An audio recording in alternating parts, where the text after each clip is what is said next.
In ancient times, long before the Suez Canal was built in 1869 in Egypt, there were numerous travel routes by land and sea between Africa and Palestine. Palestine was often just a buffer zone between major world powers in Africa and Asia. Africa, Asia, and Europe meet at the Holy Land. But in terms of distance, Africa is much closer to the Holy Land than any part of Europe.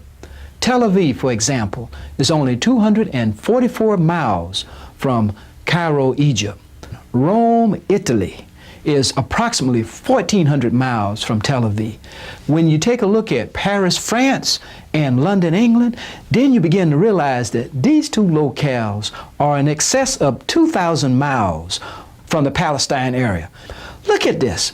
People for thousands and thousands of years have been walking and have been riding animals between Africa and the Holy Land. This back and forth movement of people from different nations led to the creation of a diverse, multicultural population. With its geographic and historic closeness to Africa, there was a significant African population living in ancient Palestine.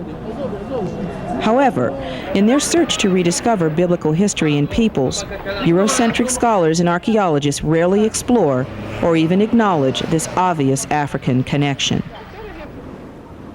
Indeed, Egypt is in Africa. For thousands of years, people from all over Africa, and not just Egypt, traveled and settled in the biblical land of Palestine, the Holy Land. The Bible reflects this with over 1,000 references to Africa and Africans. Without a doubt, the people of Africa played a significant role in the making of biblical history. Yet our image of the people in the Bible is solely European. Nearly all the biblical illustrations we see are of white people. Even the ancient Egyptians are portrayed as white. For most of us, the African presence in the Bible and the Holy Land is invisible.